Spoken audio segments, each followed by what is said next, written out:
In Memphis, we know a thing or two about resilience.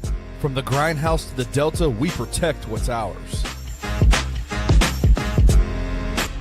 But when pests invade your home, it's time to fight back.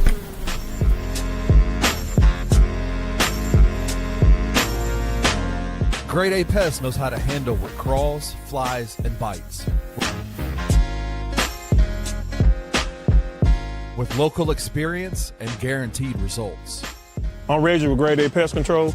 We service the Memphis metro area. That also includes DeSoto and Fayette County as well. Grade A Pest has the entire Mid-South covered. So if bugs and pests put you to the test, let Grade A solve your problem.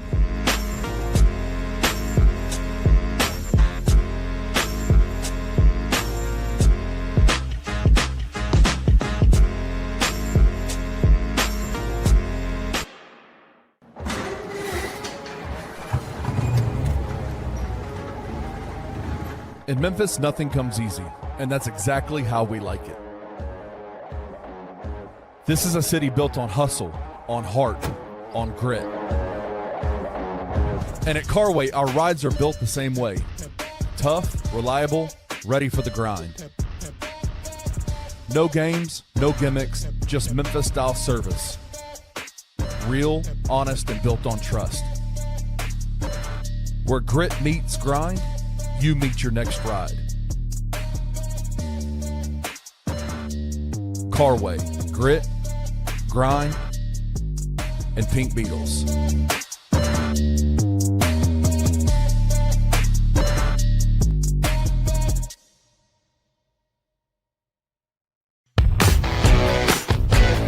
Welcome to the Daily Grind, a Bluff City Media daily podcast. Stepping up to the microphone is your host, Luke Hatmaker. Grab your favorite morning brew, and let's get to the show.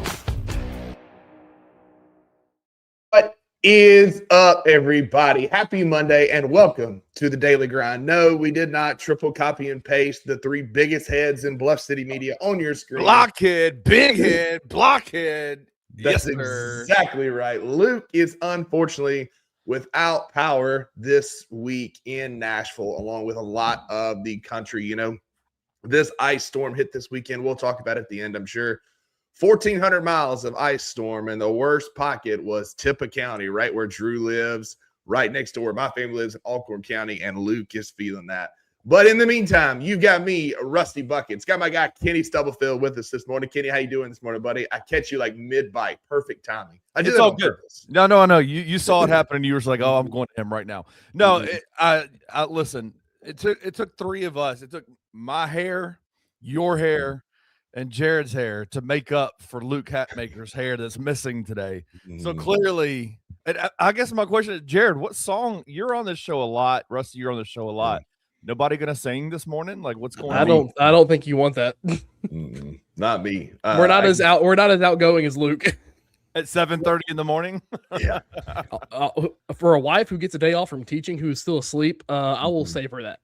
Yeah. Well, what we do get, we may not get songs. We get Jared Davidson this morning. Jared, y'all good up there in Martin, Tennessee? I know y'all lost power for a little bit, lost internet yesterday. Yeah, we were without internet for about 10 hours yesterday, right in the heart of the championship games. And I kid you not. Blessing and a curse. Yeah, blessing and a curse. 5 minutes. Being a Broncos fan, I kind of knew what was going to happen that game, so I wasn't too mad, but I still would like to watch my team. Anyway, that's besides the point. The worst part about it, 5 minutes, I kid you not, after the NFC Championship game was over, internet came back. That's right, yeah. And no, we're good. We had a lot of dry snow first, and some sleet kind of compacted that, and it is very slick outside. But other than that, we're doing good. I did some driving around yesterday, just going over to Maggie's, checking in on some stuff, and it was slick on Walnut Grove and Mendenhall. But last night when I came home, it really wasn't bad because everything had frozen solid, and it made it for a little bit. It's like ice road truckers. It was a little bit easier to drive. And I did get 2 feet of snow here at my house in East Memphis. 2 feet of snow. You don't believe me? I took a picture so everybody can see. There is 2 feet of snow out front of my house here in East Memphis. We may not get a song, but you're going to get a pun today. That's a guarantee. That is to the Daily Grind.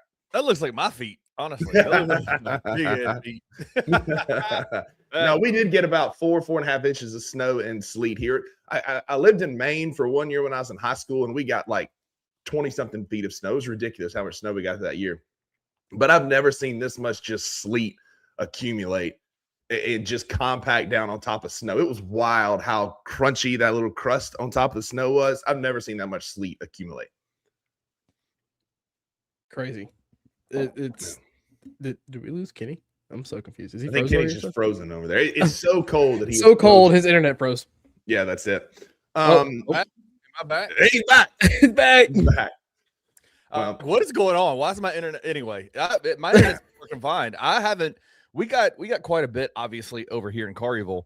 But yeah, it's we're safe in the house. All four of us are here, and Tracy's working from home today, and the kids are off school. They think they're off for another Christmas break. Like they might have a full week off of school. So we're batting down the hatches over here. I mean, it's not going to get above freezing until next week. So we might all shelter in place for quite a while. But it did lead to the Memphis Grizzlies losing a game on Sunday. Not losing, but not playing against the Denver Nuggets yesterday. It got postponed. I had tickets to that game. Thankfully, they removed all the temptation from me for going down there. And they'll reschedule and make up that game later this year. I saw something we played like right before the All-Star break. And then that kind of gap day is a day that we could potentially make up this on the 12th. Yeah. So hopefully we'll get that game made up then. We did play a game Friday night though, fellas, against the New Orleans Pelicans, and I don't want to rehash old memories. It was bad losing a game like that, but it does bring up the conversation that started popping off in the comments a little bit. It came out that from our guy Scoop B, who's been on the Anthony Zane show, who's been pretty locked in with John Morant's camp, that the New Orleans Pelicans are going to be very aggressive at the trade deadline, including coming after John Morant with Jordan Poole and DeJounte Murray. And apparently the line was drawn at no first-round pick. First of all, fellas, player for player, John Morant for Jordan Poole and DeJounte Murray? No, I'm good. Yeah, I didn't think so. Yeah. I've been kind of playing this little back and forth game in my head about should we trade Josh, should we not? And I've been on the side of he's not getting traded before the trade deadline this entire time. If that's it, brother, wait for the draft. Like let him come back after this UCL sprain and just try to stay healthy. Because I'll take a partial playing John Morant over those two guys any day, twice on Sundays. But it's an awful trade. I think the Grizzlies are going to let it play out and then decide if they want to trade him truly afterwards. So, yeah, that's if we're going to trade him for that before the deadline, I'm all the way out. Yeah. Kenny, are you there? You frozen again? I think he's frozen. He's so upset at this trade that he literally locked up. And I don't blame him because I like DeJounte Murray. Like he's a shooter. He can help. With some of our offensive woes. Yeah. He's back. Welcome back, Kenny. But DeJounte, like he has injury issues of his own. Like he stays hurt. He's had back injuries and hamstring injuries. He's still out from the Achilles pop last year. And Jordan Poole's a bump. I said in a group chat yesterday, I would have been mad as hell if I had to root for a team that consisted of Jordan Poole being on said team. I'd have been upset. I'd have been up there cheering real loud, but then Jordan Poole gets the ball, and this would have been me. He'd have passed it, then I'd get excited and cheering again. But, like, neither of these players, and Jalen's owner right here, DeJounte Murray's trash compared to Ja, and he gets hurt too. Like, none of this is anything, like, for me, that's a needle mover. The only thing that would have been nice would have been that first-round pick. And we were even cool with a unprotected pick. But the Pelicans obviously wouldn't pony up Jared, and so I guess we're going to keep Ja. Yeah, we'll keep him. It'll be a draft night trade or just right before the draft trade. I feel like if he is traded, Kenny and I talked about it. We had the post game bounce after that tragic showing of basketball on Friday night. We had the post game bounce and we were talking about it. We were just kind of talking about how we would look in not a actual rebuild, but a retool. Because if you do go down that line, it kind of resets the timeline, and people were asking like, why go get younger? And you get to a point where the Grizzlies can end up with 2 decent draft picks in this draft if they do trade them, and you could roll out a fun lineup next year. Maybe not playoff level lineup yet, but you can run up a fun lineup. I think I put out a lineup of who was it? Darius Acuff, Cedric Howard, whoever at the 3, Caleb Wilson and Zach Edey. But that would require, and maybe that would require if you do trade both of them. Because if you trade Ja, I feel like you're blowing this thing up and trading, and teams are gonna come calling about Jaren, and you're gonna get a pretty penny for him. And so, like I said, you could run out a fun lineup, a young lineup. You could run out a fun lineup and just be kind of a happy, not full tank, but a little bit of a retool, because people kind of forget that we are in a better position than any of the other teams who have tanked to do a quick little retool and still be probably contending for a play-in spot with a lineup we could roll out. Yeah, I mean, that's it. And the trade also consisted of moving out KCP. I would not trade KCP for Jordan Poole from a leadership standpoint either. KCP for what he's been fine. He's gotten better as of late from an offensive standpoint. I think he just likes to be here too. He likes being in Memphis. I agree. And he's also a good vet presence. He's a guy that lifts the average of the team, whereas Jordan Poole is a cancer. He was in Golden State to the point that Draymond had to punch him in the face. He wasn't great in Washington, hasn't been great in New Orleans. And Wayno's right. Like, we're not going to get like talent for Ja. That's just a fact. We're going to get some young players with some upside, but you're not going to trade a John Morant for a Cade Cunningham, right? Like, you're just not going to be able to trade for talent. And Cade's a terrible example. He's just on my screen over here. But like, you're not going to be able to trade talent for talent. So like, I get that. And DeJounte Murray and Jordan Poole ain't near about enough to replace some of that. Not at all. Like, and also to the KCP thing, I believe he's in a spot where he's not worried about ring chasing. He has two, one with the Lakers and one with the Nuggets. So he has two. So I think he's pretty satisfied with that. I mean, he'd probably love to have another ring, but I think he's to the point of his career where he doesn't really necessarily care about that. So I would love to keep KCP. Yeah. Anyone but Jordan freaking Poole. Shout out Jalen. Anybody but Jordan Poole is my stance. Let's see if we've got the third buffoon back. Welcome back. Is it working? Senior. Yeah. Well, listen, I don't know. Listen, everything's been great all weekend, and all of a sudden this morning when we decided to do the daily grind together, my internet starts going. So we're back. Fun. If it ain't one thing, that's how it is, man. We don't have Luke. We're missing Drew. Like, it's going to be another. It's going to be 10 others. But basically, all that to say, none of us are team trade John Morant for Jordan Poole. Same gets in the comments. 2019-2020 had a similar but less talented team and made the play-in.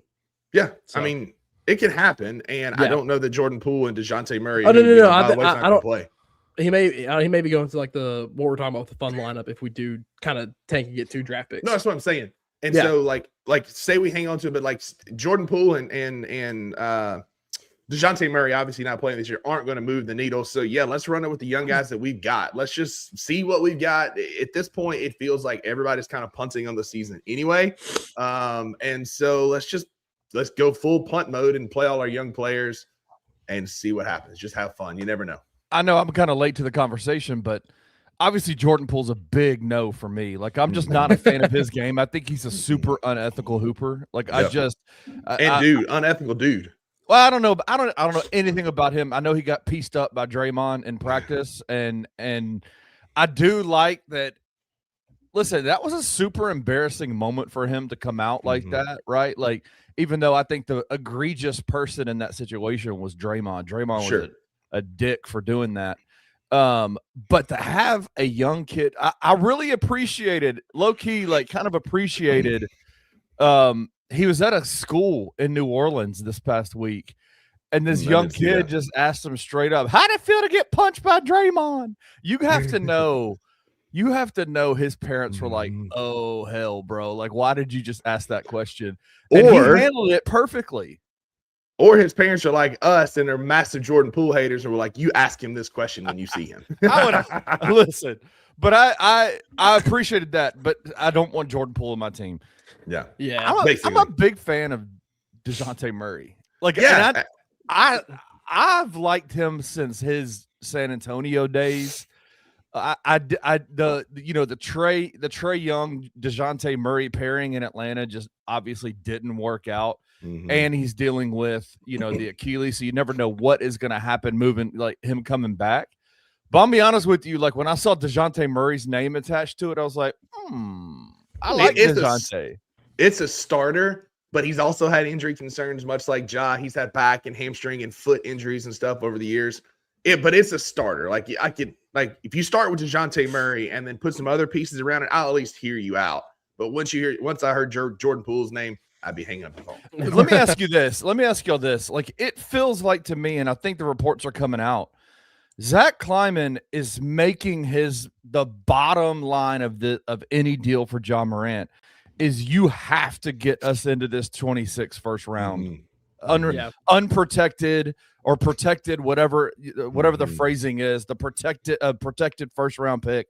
Like we absolutely, that is the bottom line deal. And I can appreciate that, right? Like, is there really a player for player deal for Ja Morant that makes a whole lot of sense? There has to be assets, like draft assets attached to it, right? We talked about that while your internet was wigging out. Like we're not going to get talent for Ja because Ja is talented, but he's unavailable. And so tune in at 11 o'clock on the $2 Sports Show for a little teaser. We're talking some tinfoil hat conspiracy theories. And I have a pretty juicy one about Ja Morant and how this is playing out. So y'all tune in for that. But yeah, I mean, you're not going to get talent for talent. It's going to be assets. And we've seen this. This is what Zach Kleiman does, right? Zach Kleiman over the last 2 trade deadlines has been firmly in the conversation for Kevin Durant and Jimmy Butler, but drew a hard line in the sand and said, I'm not crossing over this unless I get X in return. He wasn't going to take Jimmy Butler unless he agreed to extend. We weren't going to overextend ourselves and give up assets for Kevin Durant. And so that's what we're doing. He's doing the same thing here. We shouldn't be surprised. This is my hard line in the sand. Like, I'm not going across this. I have to have a first-round pick for Ja, which is why I think Ja Morant is firmly still on the trade block no matter what he says. We're just waiting for the right offer that hadn't come through yet. I guess my question is all you can do is look at the past and think of that as an indicator for the future of how Zach Kleiman is gonna do things. Like it is widely known that he was willing to offer 4 was it first or second round picks? It was first for Mikal. 4 first for Mikal, 4 first for OG. And so like that tells me that's a different kind of deal than what it looks like. It sounds like he's looking for a Ja Morant. Do you think, I mean, like he's been willing to like go all in on guys, like even whether it's the Durants, the Jimmy Butlers, or even a step down maybe a little bit in Mikal and OG, like he's willing to go after guys that he values. There's not much about Jordan Poole I value as a basketball player, number one. Number two, DeJounte Murray coming off an Achilles injury. I think he's getting paid $31 million. He's got a player option in 27, 28 for 30, and then unrestricted in 28, 29. So it's not like he's got a few more years left on this deal, and you just don't know what you're going to get out of him. Yeah. So like this deal just feels like it's a non-starter if there's not some kind of draft compensation here. Yeah. You know? Exactly. And that's where Zach Kleiman should stand. Like he's kind of hung his hat on that, and I think that that's a good place to stand. Well, guys, that's all of the recap we're going to do. I don't want to talk about the actual basketball game from Friday night because it was ugly. We didn't play yesterday because of the snow, so we didn't have a game that we have to talk about from yesterday. Thankfully, because it probably would. Guess who was still there though? Cam Spencer was still there shooting. We're going to take a real quick commercial break, knock that out. We're going to come back, spend the back half of the show talking about Cam Spencer, talking about the game tonight at Houston. And I got a doozy of a prop of the morning to you, as Luke likes to call it on this show, that I've already put some money on. I think it's going to work out well for me tonight in that game. Stick around after this brief commercial break, and we're going to talk Grizz Rockets right after this.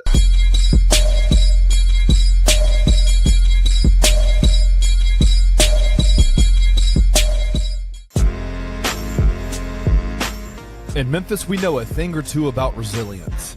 From the grindhouse to the Delta, we protect what's ours.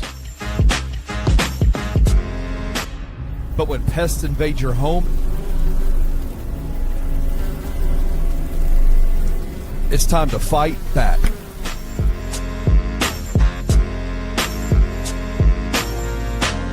Grade A Pest knows how to handle what crawls, flies, and bites. With local experience and guaranteed results. I'm Reggie with Grade A Pest Control. We service the Memphis metro area. That also includes DeSoto and Fayette County as well. Grade A Pest has the entire Mid-South covered. So if bugs and pests put you to the test, let Grade A solve your problem.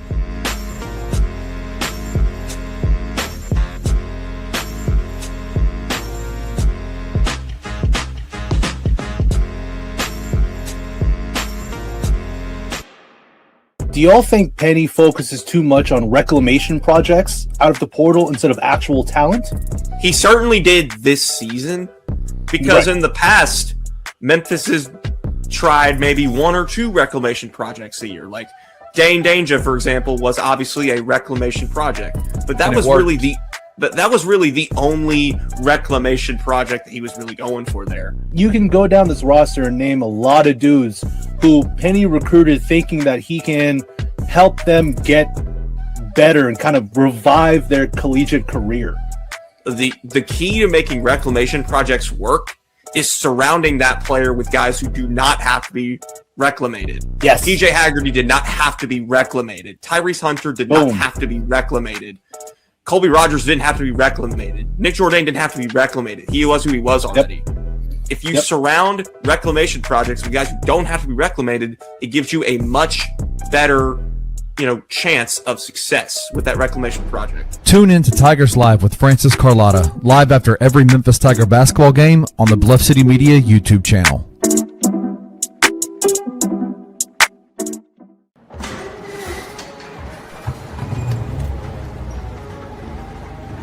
In Memphis, nothing comes easy, and that's exactly how we like it. This is a city built on hustle, on heart, on grit. And at Carway, our rides are built the same way. Tough, reliable, ready for the grind.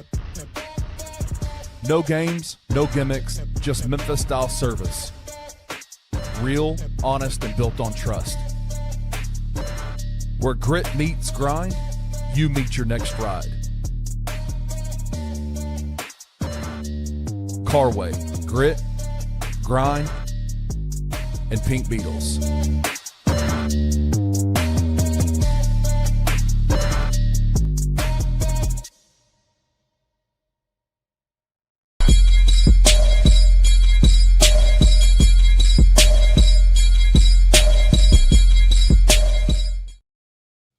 Welcome back to the Daily Grind, proudly presented by FanDuel, Carway, Grade A Pest, Grind City Brewing, Mugshots Bar and Grill. Speaking of Grind City Brewing, y'all come out Friday night. It's our first watch party Friday night at Grind City Brewing against the Pelicans, the John Morantless Pelicans, thankfully. Come watch the Memphis Grizzlies play the New Orleans Pelicans with us at Grind City Brew. We're going to have great beer specials, food.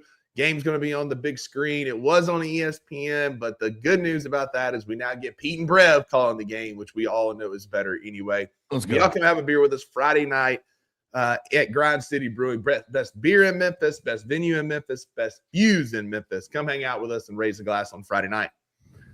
So the Memphis Grizzlies do play tonight, though, boys, in Houston. And over on FanDuel, the Grizzlies are a 10.5-point underdog to start the game. So don't love that. Don't love our chances there. But, Jared, I'll start with you. What do you need to see tonight from the Memphis Grizzlies to stand a chance against the Rockets? Let the young guys cook. That's I'm to that point of the year. This team is what it is. Let them cook. We'll get Jaren for a good 3 quarters and a fourth quarter fall off. We'll get good 3 offensive quarters in whatever order. We'll have a good start and we'll blow a double-digit lead from early on. But no, let the young guys cook. Let Cam go. Let Sed keep balling out. And I don't believe we've seen the injury report for today yet, but I'd imagine Santi's still out. Yeah, but Santi's still on there. But yeah, just let Cam, Sed, even Jalen, let Jog, Jaren, just kind of let everyone hoop out and see what happens. And at this point, I'm just watching I'm watching for some decent basketball and competitiveness right now because that's just where I am in the point of the year. So I mean, I just want to see fun basketball, whether we lose or win. And to me, that's in the form of letting the young core kind of just go out and do their thing. I like it. Kenny, we're not gonna have Ja, not gonna have Santi. Jaren's going to be the guy. Can Jaren find any kind of, I guess, return to form tonight? We've seen him cook for 2 and 3 quarters, but do you think we could get a 4-quarter game out of Jaren, or is this another one of those games where he's going to fall apart late? I mean, I guess my question about it is, will they allow him to cook in the fourth quarter, right? Like, will they take him out? Is Tomas going to take him out for, a third of the fourth quarter, him and said, and let them sit and watch Kentavious Caldwell-Pope, who, listen, fantastic ball player. But are they going to let him cook for 5 extended minutes in the fourth quarter in the midst of a crunch time moments for this team? It is clear to me that at this point, Cedric Howard is the guy that they are propping up to be the closer. Well, then let's let him close. Thank you. Let's let him close. Like, I think it's silly. Like, and again, I don't think this team is way too talented, I think, to be you just full on tank mode, right? Like full on. But I would like to see them try some things for next year, right? Like, let's try, like, the best way to get good at those kinds of things are to put your guys in those types of situations. And I do feel like in a lot of ways you have, and the rotations being what they are, none of it matters when all your guys are healthy and they're playing and they're being effective. We saw that in Europe when Ja was out there playing in the London game. It just didn't matter. Now that necessarily wins and losses really don't matter outside of positioning yourself better for the draft.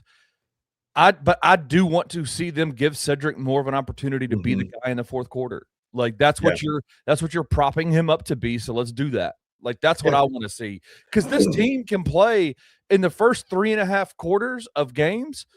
They've shown they can compete with anybody. We've had 5 straight games where we've had a double-digit lead, right? With anybody, but then it falls apart in the fourth quarter. And a lot of it's because the one thing I want to see, y'all both kind of hinted around mine, is quit with these goofy ass lineups in the fourth quarter. Like, if you want to experiment, do it in the second quarter, that's fine. But I can guarantee, as Uncle Buck would say, that with 6 minutes to go, maybe 5.5 minutes to go in the game, whether we're up 20, we're down 20, up 2, down 2, there will be a lineup out there of Vince, Jitty, Jalen, Omax, and Gigi. I don't know, just an offensive where there's not going to be any kind of guy out there that could go get you a bucket. And we're going to run that for probably 6 minutes of the fourth quarter. And if we're up big, we won't be anymore. If we're down big, we'll be down even more, because for some reason, despite of what you were just talking about, Kenny, despite of what you were talking about, Jared, where we need our young guys to cook and let Cedric be in these moments like y'all both talked about, we're going to stick to our stubborn ass ways, and it's going to cost us yet another basketball game that, it's not super winnable without Ja, without Santi, without some of our dudes, without Edie. But we've been, like you said, Kenny, in every game for 2.5, 3.5 quarters. Yeah. But can we stop with the goofy ass experiments in the fourth quarter? Here's what I would do. Here's what I would do, Jared. I would you let them sit. If you need them to rest for a couple of minutes in the fourth, do it at the beginning of it instead of right at the beginning. Like right smack dab in the middle, right? Like, you play them 4 minutes, sit them 6 minutes, and then play them 2. Like, that just I feel like I'm having deja vu. I feel like I'm having deja vu from our conversation on Friday at this point. It's just I pulled up. Yeah, go ahead, Joe. I researched the stat, and I don't remember the exact number for the post-game bounce on Friday, but the Grizzlies through 3 quarters in their last 5 losses, including the Pelicans, have outscored their opponents by about 15 total points. In the fourth quarter, we've been outscored by, I believe, 15 or more. So it's not like it's because like you just said, Kenny, sorry to interrupt, like Jared and Cedric sit for the middle of the fourth quarter. There is not a game that we could possibly be playing where I wouldn't want Jared and Ced to maybe sit the first, like, let them start sitting in the fourth quarter. But by about the 9, 8.5, 8 would be pushing it minute mark. their butts are in the game, and you just got to figure it out, man. You can't get tired. You can't, you've got to be out there for the final 8 minutes of a game, particularly if it's one that's close or one that where we've got a lead that's dwindling away. You need your dudes on the floor, best on best. That's all I've asked for 2 years now. But instead, we try and get cute. Is it a philosophy of the organization? Because this is 2 straight coaches that have done this. It is. This is a Zach Kleiman thing, and I'm talking directly. If you're watching this, ZK, stop it. Get some help. Quit being goofy. Play best on best, and quit meddling. Don't be Jerry Jones out here meddling with these lineups and these minutes. Let the boys play. Yeah, it makes you feel any better that we haven't won in Houston since March 1st, 2023, almost 3 years. This is going to be a tough game, but I think talent for talent, the Grizzlies do have guys that can be effective. You've seen it. Jaren in those first 3 quarters is his fingerprints are all over the games when he's out there. I was at the game where Sed started 5 of 5 from the field, and then we benched him for 14 minutes, and then he comes back out and misses 2. He takes 2 shots in the second quarter, misses both of them.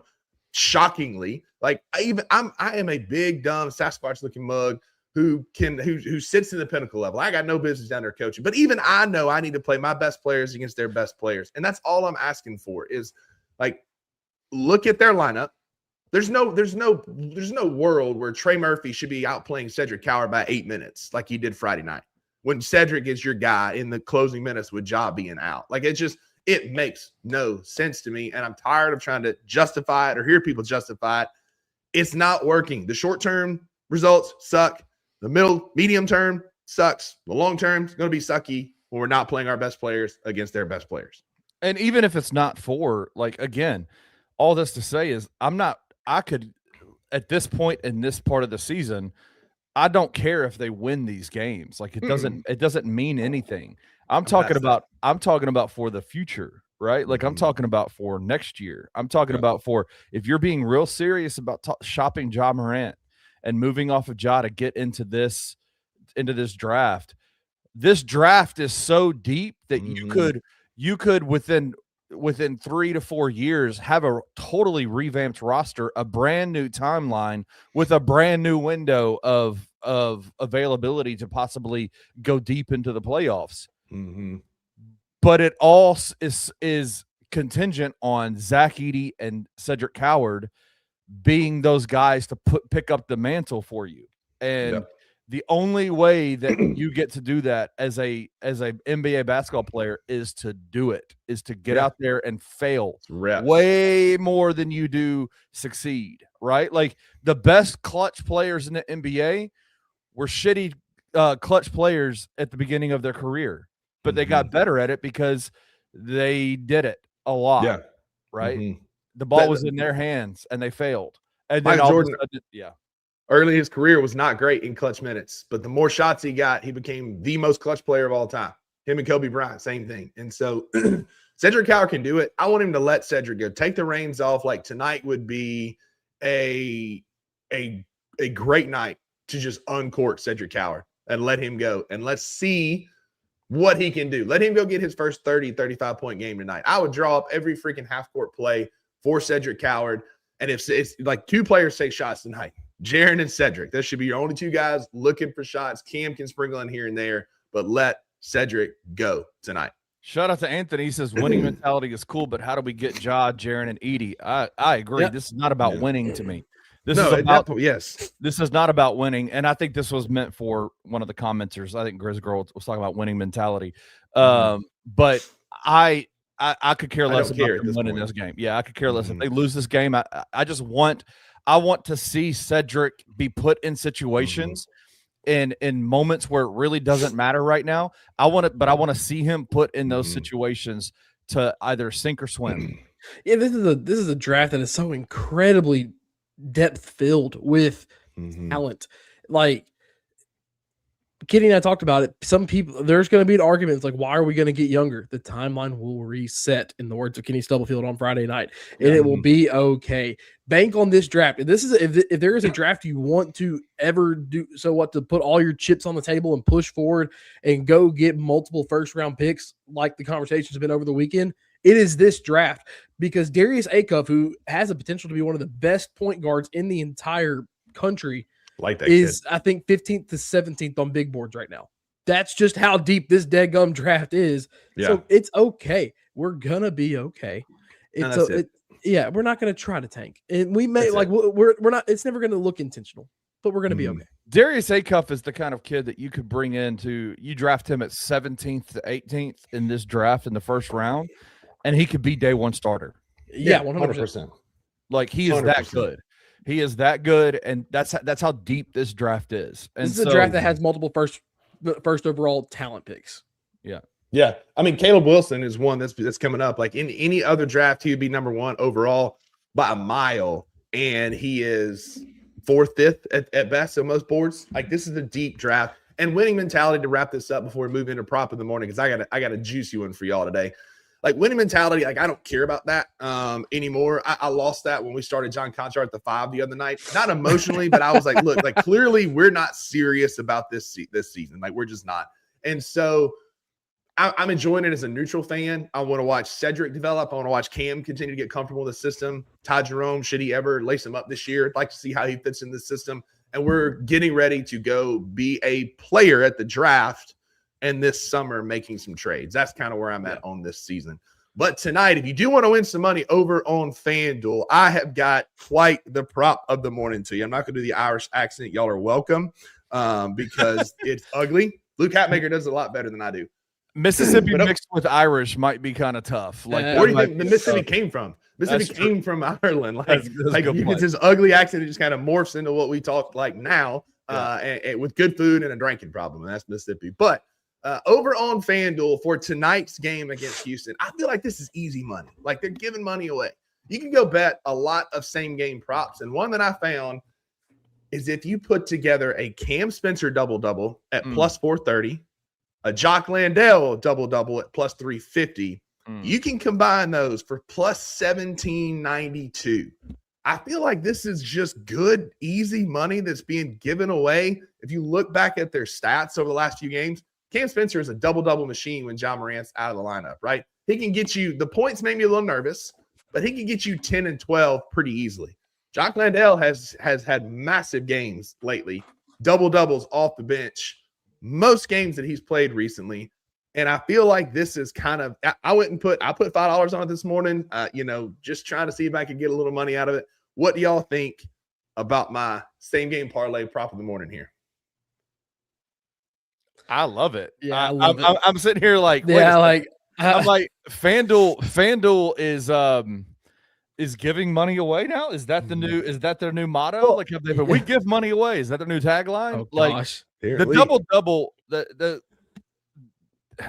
maybe the rebounds for Jock Landale concern me for a double-double, right? He's notorious for getting 9 rebounds, and that's it. But a Cam Spencer double-double, it is crazy how much we've taken for granted the Cam Spencer double-digit assists at this point. Yeah. Like, that has become kind of par for the course for him, which is wild. Like, that's a wild stat. Shooting wise, like points wise, I could see him getting 10 points. It takes him 3 shots to get, right there with and more than likely one of those will be a 4-point play because this is what he does. I like it. I would definitely put some money on this. If I was a bettor, I would definitely put some money on this. Yeah, you take out Cam's first game as a starter against Toronto, which was rough. He's right now with all those games included, he's averaging 12.3 and 9.5. You take out that first game against Toronto where he was thrown into the fire for the first time ever, he's averaging 13 and 10. So as a starter, dude. That's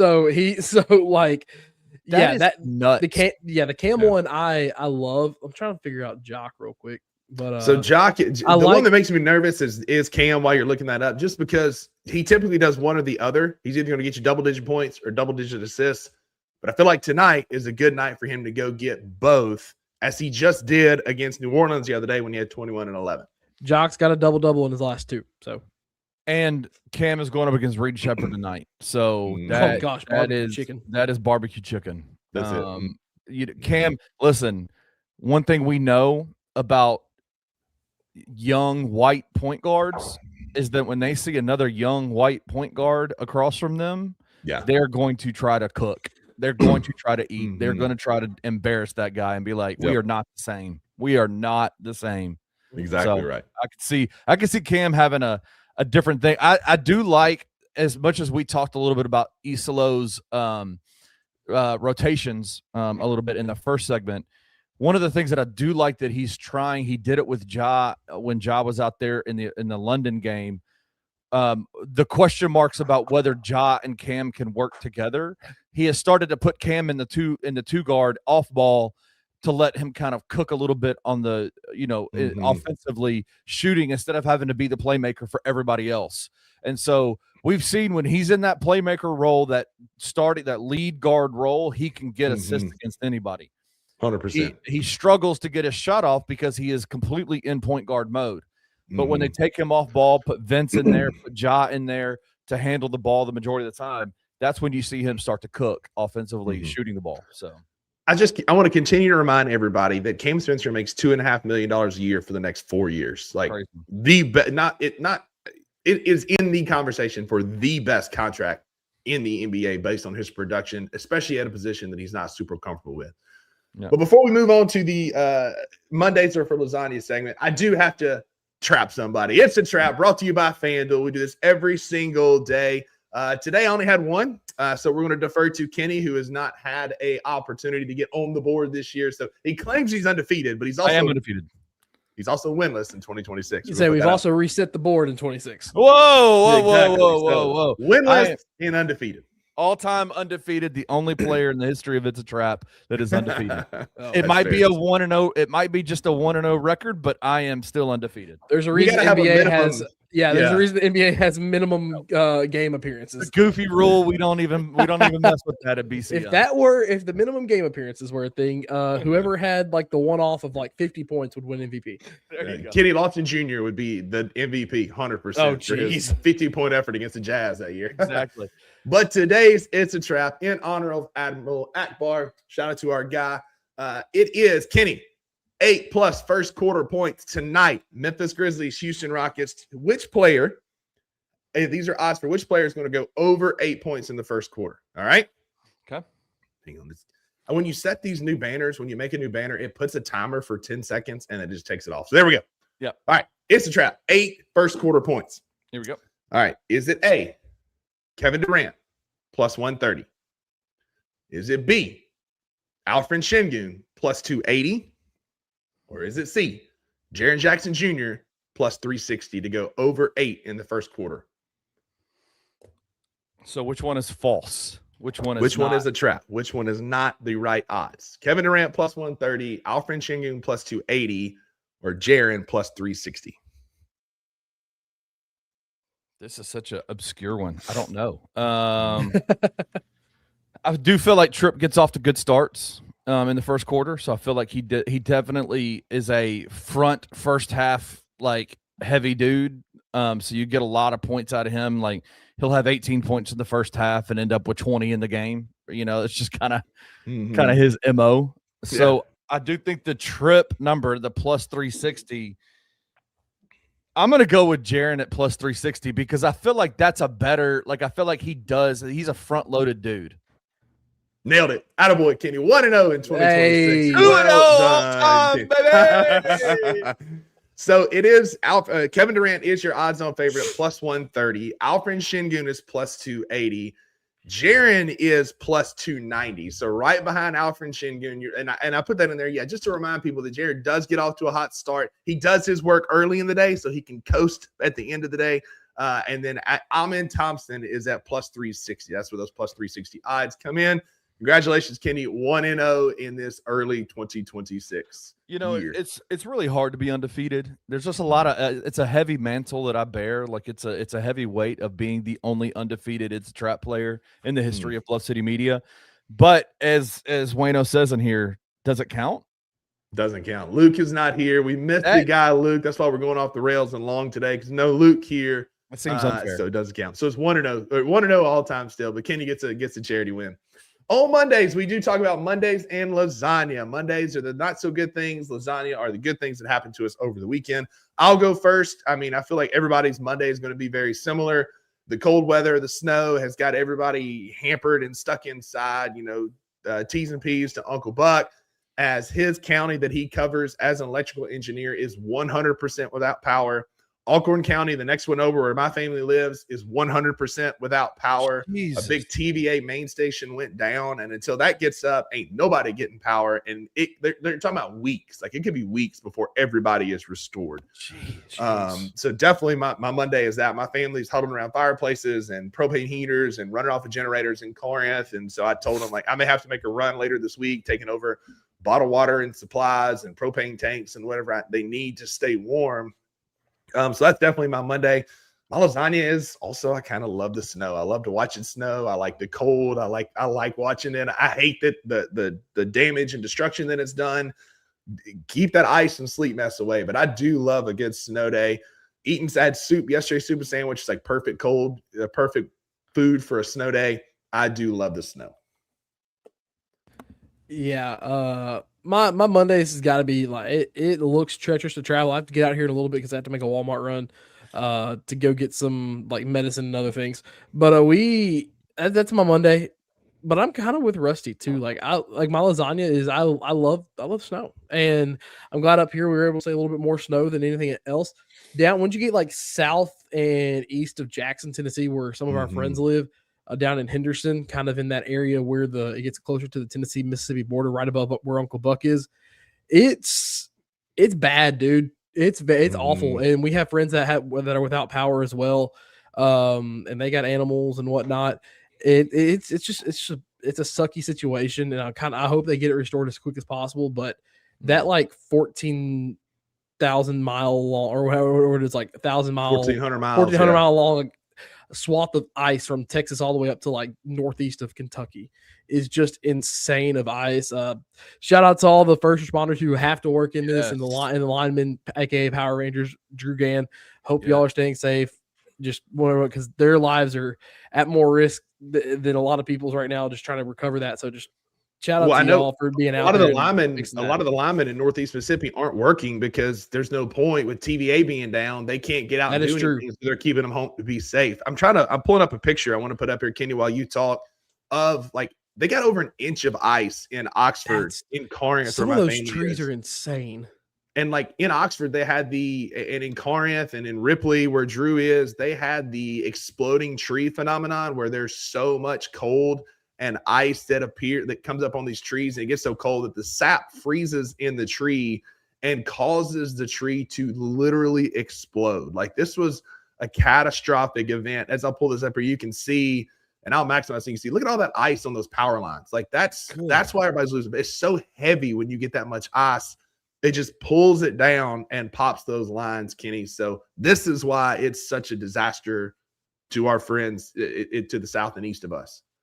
It has been a blessing to be able to, Drew, we have group chats with Drew that as he's kind of been dealing with this whole thing and talking about kind of what is going to happen and preparing for it and things like that. And it makes me, we can sit here all day long and say, shout out to the first responders, shout out to the linemen that are out there. But when you know one who's being directly impacted and you love that guy and you know he's got a this guy, Drew, is literally has a new baby at the house who is in the midst of she is still in that mode where nothing, every bit of sustenance, of care, of everything comes from her parents.